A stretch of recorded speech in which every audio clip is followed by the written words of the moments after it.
기본적으로 안 되게 돼 있는 구조적인 문제 때문에 자영업이 계속 어려운데 괜히 그 탓을 최저임금 탓으로 돌려서는 안 된다. 지금 이런 말씀을 하시는 거고. 자, 그렇다면은 이제 두 번째로 그래서 이제 일자리가 많이 부족하기 때문에 사람들이 직장 생활을 그만두고 월급 받는 생활을 못 하니까 장사를 많이 들어온단 말이죠. 그래서 자영업 동네 구멍가게 장사가 안 된다 지금 이 말인데.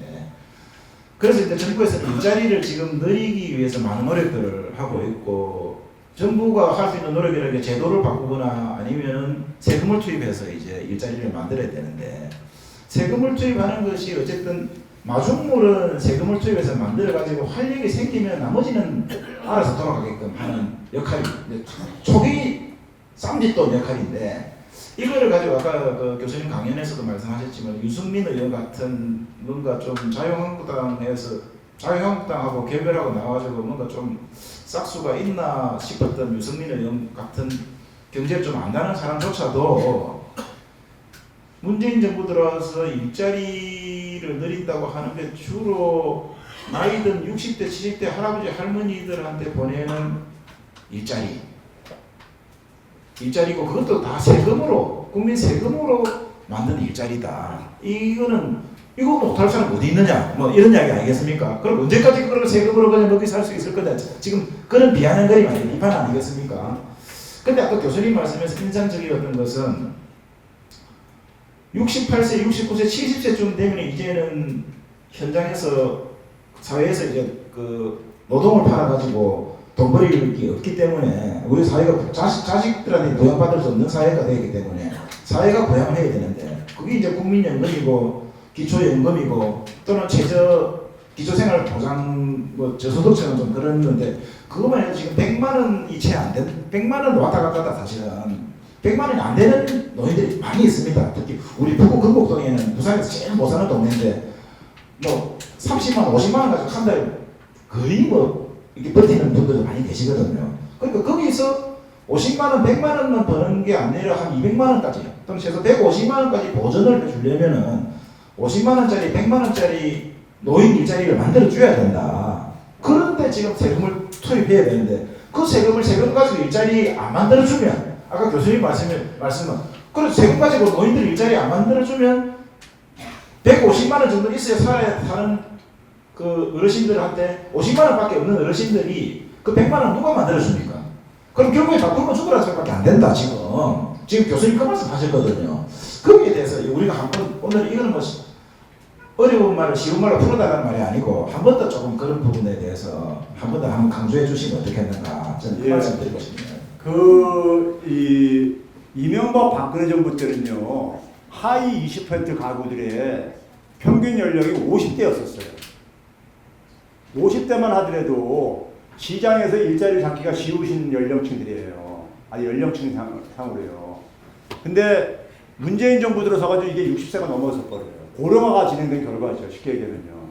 그럼 어쩔 수 없는 거란 말이에요. 그런데 이제 문제는 뭐냐면은 유승민 의원이 얘기 나왔어요. 유승민 의원은 사실 그러니까 이 경제학 박사고 어쨌든 한국개발연구 KDI 출신이고 정치권에 들어오기 전에 어쨌든 경제 전문가였었어요.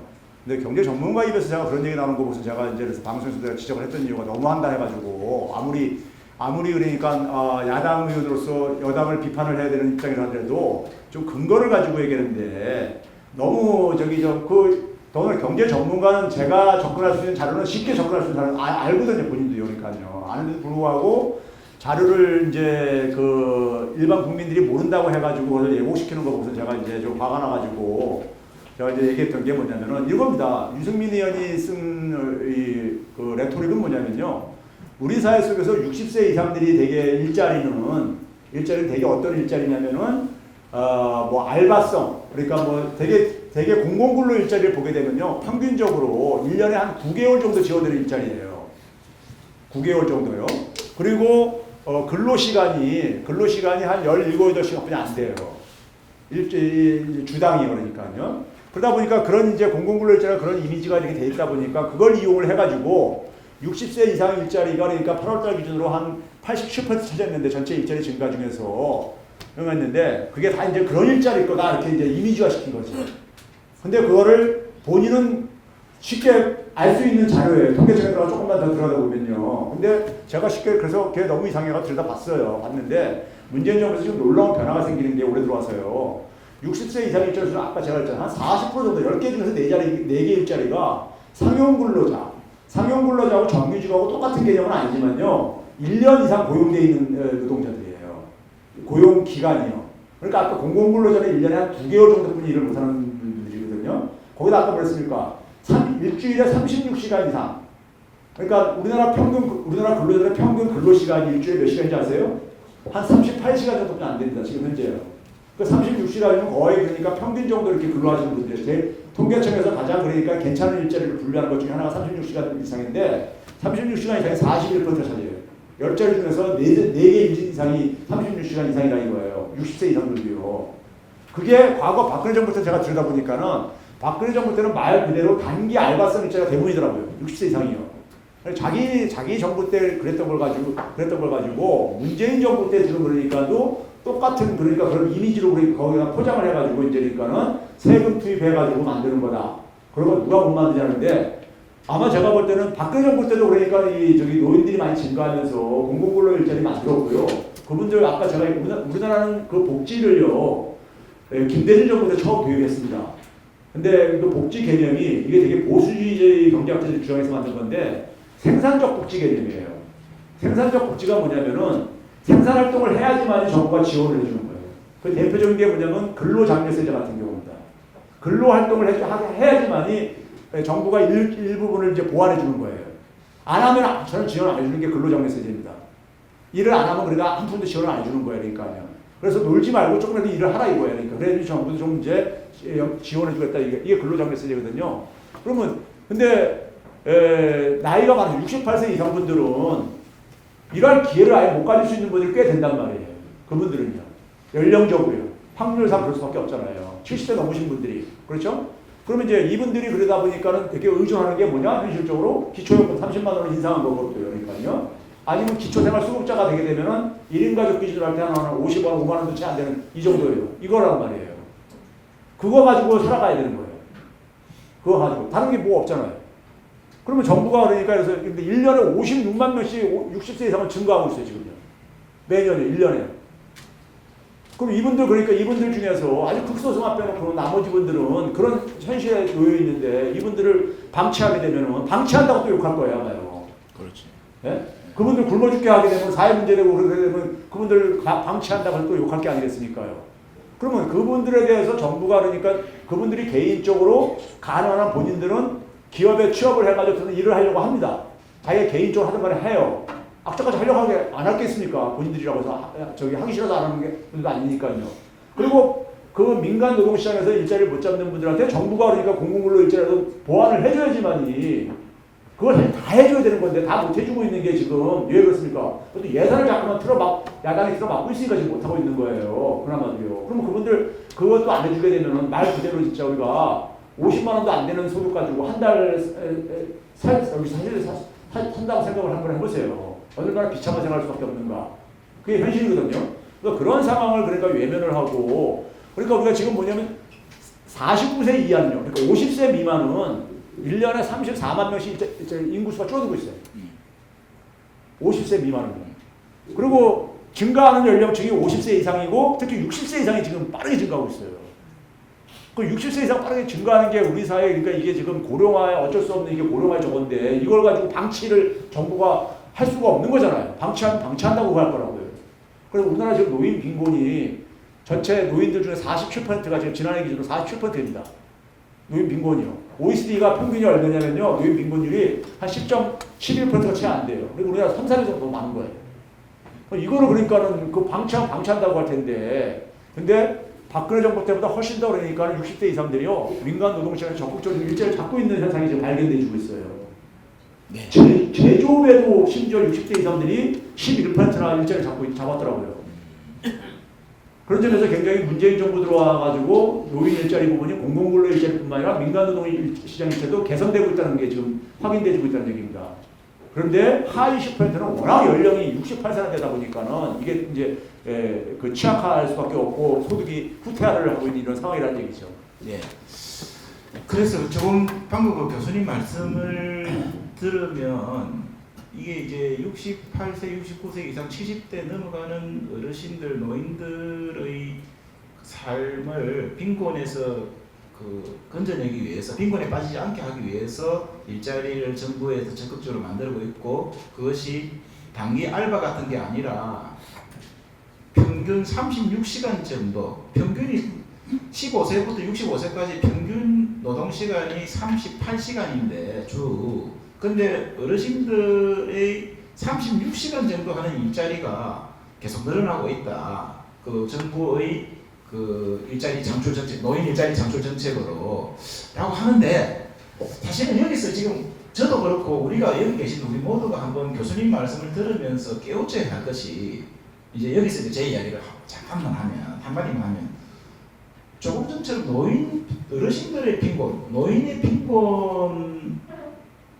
방치되지 않게, 노인들의 빈곤에 방치되지 않기 위해서 국가에서 세금으로 투여하는 이 일들이 과연 노인들만 잘 먹고 잘 살게 하는 일일까요? 그 노인들이 누굽니까? 바로 우리 부모님들입니다. 우리 부모님들. 국가에서 세금을 가지고 그 어르신들을 빈곤에 빠지지 않게 하기 위해서 보전해주는 돈, 그 돈을 국가에서 부담하면서 일자리를 만들어 드리지 않으면 그 부양을 누가 해야 됩니까? 제가 한 달에 300만 원, 400만 원 버는, 200만 원, 300만 원 버는 이 월급 중에서 부모님에게 50만 원, 100만 원을 더 드려야 되는 거죠. 아니면 부모님을 병원에 보내야 되는 것이고 빨리 돌아가시게 해야 되는 거죠. 극단적으로는. 그런데 이것은 결국에는 노인 일자리를 만들어서 노인들의 삶을 조금 더 나아지게 하는 것은, 그 수혜자는 노인에게만 국한되는 것이 아니라 우리 현재 일하고 있는 젊은 사람들, 30대, 40대, 50대 모두의 삶에 도움이 되는 정책이다 라는 것을 한번 교수님의 말씀 듣고 저는 깨우쳤는데, 여러분들도 혹시 좀 공감이 됩니까? 네. 그거는 우리가 한번 여기서 크게 배우고 가는 것으로 우리가 한번 생각해 제가 보면 한 가지만 좀 예를 하나 드릴게요. 제가 이제 이런 문제에 관심이 있다 보니까 평상시에도 이제 들어가는 게, 저희 동네에 어린이집들이 동네마다 있잖아요. 가정 어린이집에 이제 거기서 이제 일을 하시는 분인데 72세더라고요. 72세 돼지띠니까 72세 정도 되는 걸 알고 있는데, 72세 이제 그 할머니이신데, 할머니가 이제 공공근로 일자리로 이제 가정 어린이집에 이제 그러니까 이제 배치가 됐어요. 이제 가정 어린이집에서 모범적으로 운영되는데, 그러니까 지원을 해줍니다. 정부가. 그러니까 해주게 되면은 가서 뭘 하시냐면은 이제 이제 식사한 것들 이제 설거지도 해주시고, 그다음에 거기 이제 뭐 청소 같은 것도 좀 도와주고, 건강에 혈압되시면은 이런 거 하는데, 이분이 일주일에 15시간을 한대요. 근데 시간당 10,000원을 받는데요. 그럼 15만 원이죠. 일주일에 15만 원이요. 그러니까 한 달이면 60만 원이 되는 거예요. 근데 이분이 하는 얘기가 뭐냐면, 자기 평생 살면서 처음으로 자기가 돈을 버는 일을 한대. 지금 72세 때 이 나이에. 근데 한 가지 재밌는 게 뭐냐면요. 여러분들 서울에 가면은 남대문 시장이라는 데가 있습니다. 남대문 시장이 그나마 뭐냐면 이렇게 좀 이제 중저가 이런 상품들 많이 팔고 그러는데, 거기에 최근에 뭐냐면은 이런 분들이 이렇게 해서 생긴 수입이 생기신 분들이 많이 거의 쇼핑하러 와요. 그분들이. 그 돈이 생겨서 자기 저걸 한 60만 원을 버니까 이게 처음으로 돈이 들어온 거예요. 살면서요. 그거 가지고 이제 그러니까 자기 남편한테 이렇게 얻어쓰지도 않고 그냥 그거 가지고 내가 쓸 수 있고 그러니까는 그게 너무 이분은 행복하고 신나다는 거예요. 돈을 한 푼도 평생 살면서 돈을 한 푼도 못 벌어보고 남편한테 얻어쓰고 이렇게 살림을 했는데, 자기 손으로 그러니까 처음 이제 그러니까 60만 원을 한 달에 60만 원씩 벌어가지고 쇼핑도 하고 그러면서 자기 너무 행복하다고 요즘 이제 이러시더라고요. 이제 그런 게 사실은 지금 그러니까 정부가 지금 해주고 있는, 그래서 우리가 전문가들이 뭐냐면 기초연금 지금 30만 원을 50만 원까지 높이면요, 노인 빈곤율이 한 30%까지 떨어져요. 지금 47% 있는 것이요. 떨어질 수 있거든요. 그러니까 그 30만 원에서 50만 원까지 한 20만 원만 더 늘려주더라도 상당히 많이 완화시킬 수 있는데, 이거를 지금 안 하게 되면 우리 지금 당분간 어쨌든 간에 이 정년 연장이 좀 제도화되거나 뭐 이런 게 되기 전까지는 저는 그런 게 불가피하다고 보는 거죠. 이건 아마 어느 정권에 들어서 제가 볼 때 불가피한 거예요. 그렇지 않으면 다 노인 참사 문제로 참사가 우리한테 전개될 수밖에 없어요. 예. 그래서 이제는 그래서 이제 아까 말했던 세금으로 일자리 만든다든지 자영업자 최저임금 때문에 자영업자 다 죽는다 이런 것은 이제 우리가 사실은 오해를 넘어서 우리가 아까 유승민 씨 같이 서울대학 경제학과를 나오고 미국 가서 경제학 박사를 받고 이랬던 사실은 다 알면서 정치적 이유에 의해서 자기에게 유리하게끔 현상을 호도하고 왜곡해서 국민들에게 잘못된 내용을 퍼뜨려 가면서 국민들이 잘못 알든 말든 나라 경제가 그것 때문에 왜곡돼 가지고 잘못된 방향으로 진행되든 말든 본인의 정치적 이해를 달성하기 위한 잘못된 생각들의 탓이 크다라는 것을 저는 오늘 이게 좀 각인해야 된다 이런 생각을 갖고 제가 뉴스공장하고 다스베이더 나가서 제가 그런 표현을 썼습니다. 제가 웬만하면 그 특정인은 제가 이렇게 거론을 잘 안 하려고 하는 저인데 그나마 유승민인데도 불구하고 이 말이 유승민 의원을 더 문제 있는 사람 많고 유승민이 페이스북에다가 어떤 식으로 표현했냐면 문재인 대통령 가지고 난치성 뭐랬습니까 난치성 난독 환자, 난독증. 네, 그래가지고 아주 좀 인신 공격식으로 이렇게 표현을 했어요. 근데 이제 이 고용을 그러니까 일자리 만드는 거 난치성 자화자찬 한다 이렇게 표현을 했어요. 그래서 제가 이게 좀 너무하는 것 같아가지고 그래서 내가 유승민을 제가 공개적으로 거론하면서 방송에서 거론하고 유승민이 잘못된 통계를 사용해가지고 한 거라서 제가 이제 지적을 했어요. 근데 만약에 제가 지적한 게 본인도 그러니까 들어갔을 게 아니겠습니까? 뉴스공장 다스베이더에서 제가 2번이나 얘기를 했으니까요. 다른 방송에서 제가 다른 방송에서 했었어요. 들어갔을 텐데 거기에 대해서 자기가 만약에 불만이 있거나 만약에 제가 지적한 게 잘못된 거라면 항의가 왔었겠죠. 당연히요. 저보다 힘이 있는 사람이고 그러니까요. 근데 아무 항의도 없었다는 얘기는 본인이 자기 저거를 알고선 사실은 그랬던 걸 인정을 하는 거죠. 그러니까요. 그렇습니다. 예. 그래서 이제 지금 이 한국 경제가 지금 조금 전에 말했듯이 이게 현재 많은 구조적인 문제, 일자리가 줄어들기 때문에 많은 사람들이 장사하러 들어가고 장사로 가니까 자영업자가 안 되고 자영업자 장사가 안 되고 어쨌든 그러면서 또 점점 고령화되고 있기 때문에 어르신들의 경제가 안전하게 돌아가야 생활이 안전하게 돌아가야 젊은 사람들이 편하게 일할 수 있는데 그런 위해서 국가 역할도 많이 필요하다. 그런데 세금이라는 것은 똑같은 세금에서 여기 쓸 것을 여기서 가져가기 때문에 옛날에는 여기에다가 많이 쓰던 돈을 이제는 문재인 정부 들어와서 아까 말했던 최저임금이라든지 그다음에 어르신 일자리 마련이라든지 이런 데로 많이 보내다 보면은 그동안에 세금을 가지고 많이 혜택을 보던 집단들이 아우성을 치게 돼 있는 거예요.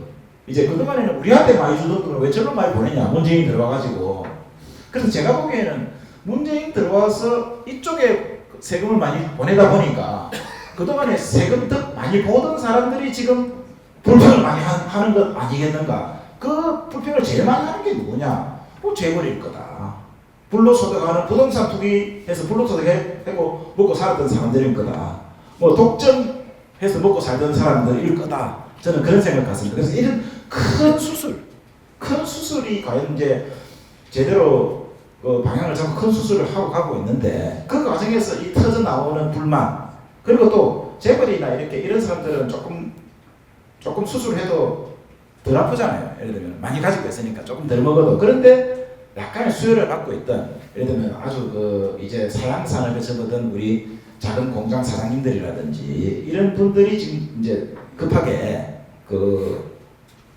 어려움을 처할 수 있는 이런 통증 완화 예를 들면 제왕절개 수술을 했는데 집었는데 일단은 수술을 했으니까 이 통증이 가라앉을 때까지는 이 좀 진통제를 드려야 되는데 그 진통제를 제대로 못 주고 있는 건지 아니면 만약에 못 주고 있다면 아까 말했던 과연 그것이 이제 국회나 정치권에서의 책임 때문에 그런 건지 그래서 그런 차원에서 앞으로 오늘 토크 콘서트가 향후에 이런 것들을 정치권에서 좀 어떻게 큰 수술을 하는 과정에서 발생하는 통증 이거는 어떻게 좀 완화해 가야 될 것인가. 그래서 아무리 좋은 큰 수술을 하더라도 아파 죽는 사람이 있으면 안 될 거다. 그 사람들은 다 국민인데 저는 그런 거에 대해서 좀 어떤 자세나 마인드를 가지고 가야 되는가 이런 걸 한번 여쭙고 싶습니다. 일반 국민들이 꼭 알아야 될 게 뭐냐면요. 우리가 공직자들이 공직자들이 그러니까 그 국민들한테 존경을 받는 나라하고 공직자들이 욕을 먹는 나라하고 차이가 뭔지 아세요?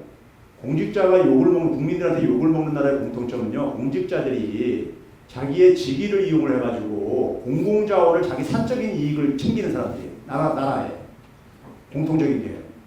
그러니까 공직자들은 기본적으로 말 그대로 우리가 공적인 서비스를 일반 국민들한테 서비스를 하라고 우리가 그 자리에 들어간 것이지 그 자리를 이용을 해가지고 자기 개인 배부르라고 배 채우라고 저기 들어간 게 아니란 말이에요. 근데 자기 배를 채우는 게 많은 나라 공직자들이 그런 걸 많이 할 때 그 나라들은 되게 공직자들이 욕을 먹습니다. 국민들한테요. 당연히 욕 먹겠죠. 그렇죠? 그래서 그런 점에서 이제 우리나라 같은 경우도 우리나라의 이 보수 진영들 같은 경우 보수라기보다도요 사실은 저는 수구 진영들 같은 경우를 보게 되면요 뭐냐면은 그런 거에 굉장히 그러니까 사실 뭐 조선시대 말고서 지금까지 그런 게 굉장히 익숙해진 사람들이에요. 그래서 이분들이 지금 문재인 정부를 가지고 나경원 원내대표 같은 경우는 뭐라고 원색조로 표현합니까? 사회주의 정책을 펴고 있다 이렇게 얘기를 하고 있거든요. 근데 이건 사회주의 신념을 갖고 있는 사람들 때문에 웃기는 얘기예요. 문재인 정부가 사회주의라고 한다면은 말 그대로 정의당조차도 저기 불쾌할 거예요. 자기들이 볼 때 굉장히 우쪽에 가 있는 저기 정권인데 이걸 사회주의라고 하니까요. 이 사람들이 얘기하는 기준, 사회주의 기준이 뭔지 아세요? 토론하면서 많이 얘기하는데 정부 규모가 정부가 그러니까 경제 활동을 많이 하면은 이걸 사회주의라 이거예요. 이렇게 규정을 해요. 정부의 역할을 늘리면. 근데 정부의 역할을 늘렸을 때 이 사람들이 왜 가냐면요. 자기들이 집권해서 정부의 역할을 늘리는 건 좋아합니다. 왜? 그 정부의 역할을 늘린 것이 재벌이나 아까 지금 이 사람 얘기 것처럼 재벌이나 자기들 주머니에 많이 혜택이 들어오니까 그걸 좋아해요. 근데 문제는 뭐냐면 개혁 정부라든가 진보 정권이 들어서게 되면 그게 되게 일반 국민들의 되게 복지 증가에 그걸 이제 쓴단 말이에요.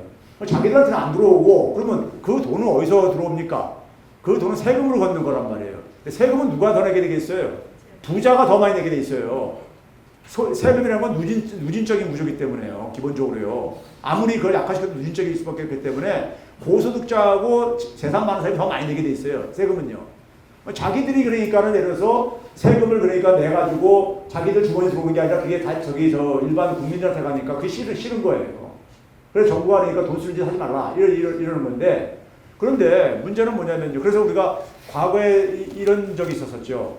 이 무상급식 할 때, 초기 했을 때, 그 당시에 그 사람들이 공격했던 논리가 뭐냐면은, 왜 이재용 아들한테 공짜 밥을 먹여야 되느냐.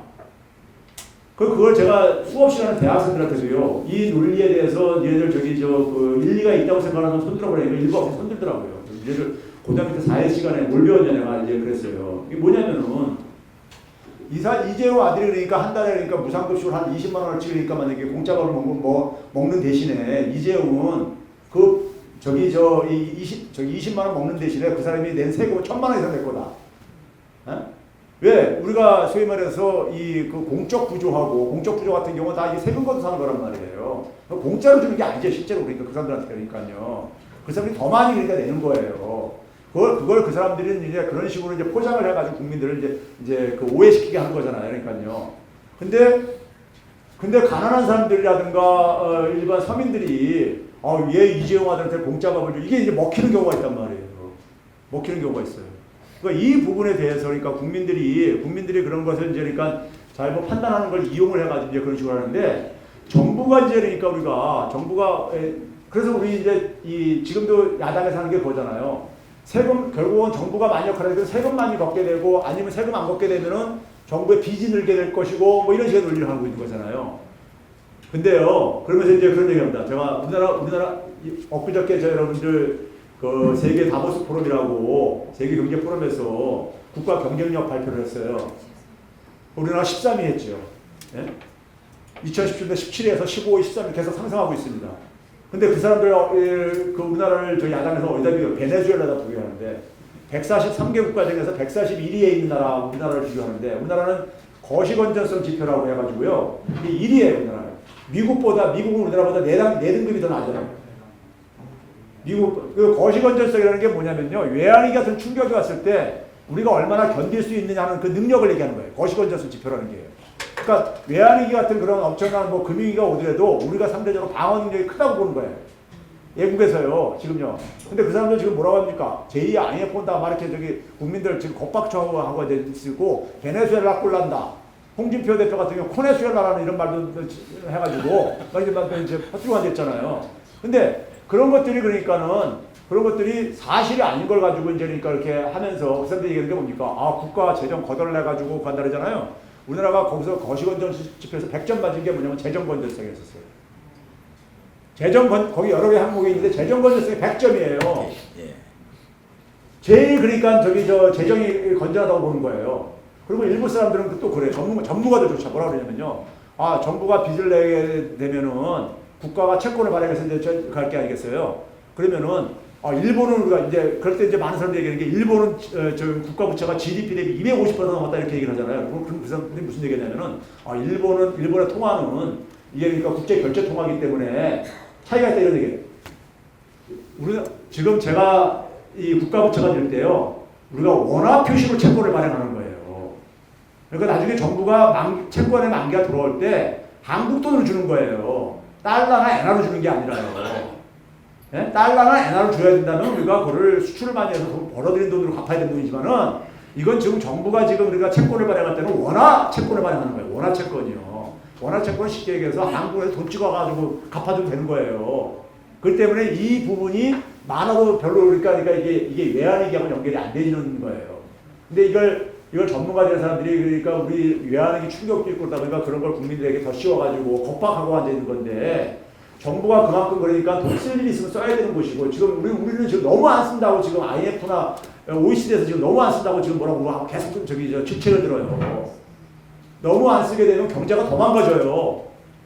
정부가 그러니까 가계하고 기업이 지금 쓸 수가 제대로 쓰지 못할 때 정부까지 안 쓰게 되면 경제가 더 망가져가지고 그러면 세금도 적게 거쳐요. 경제가 망가지면요.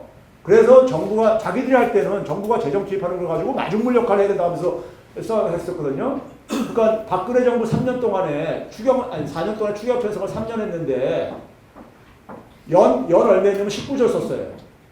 근데 반면에 지금 문재인 정부에서 얼마 썼는지 아세요? 8조. 예? 8조 정도 안 썼단 말이에요. 자기들이 그러니까 거의 몇 배를 써놓고서는 자기들은 반대라고 하고 있어요.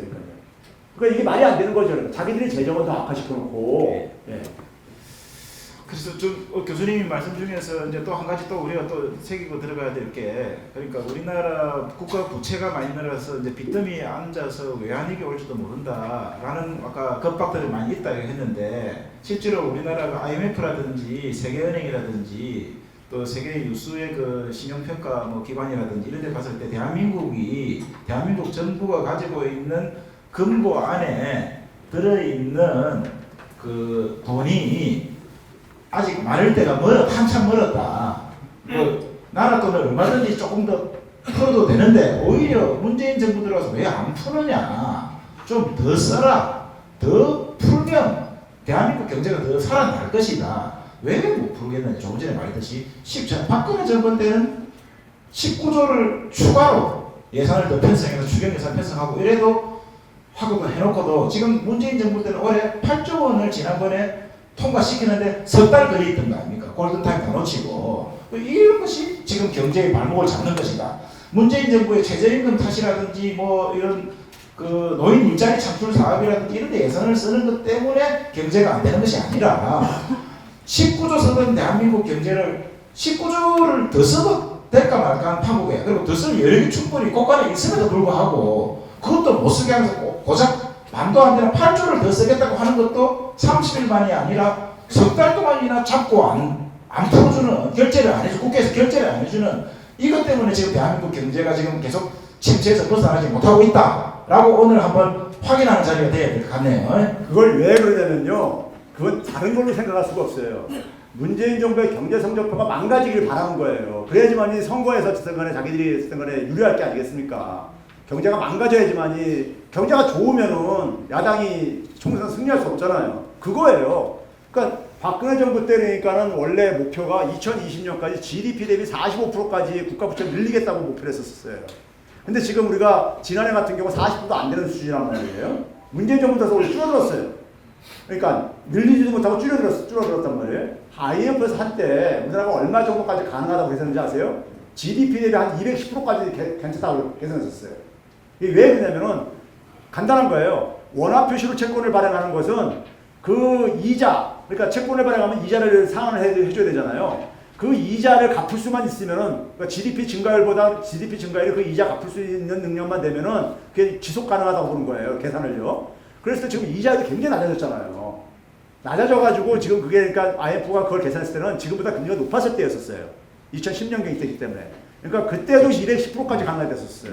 근데 지금 왜 야당이 반대하냐? 경제 망가지게 바라는 거고, 그거 아니면 해석이 안 돼요. 둘째, 정부가 돈을 쓰는데 그 돈이 자기들한테 오는 게 아니라 서민들한테 가기 때문에 싫은 거예요. 이거예요. 다른 이유를 찾을 수가 없어요. 논리적으로. 제가 경제학자의 이름을 걸고 얘기하지만 다른 건 이유 찾을 수가 없어요.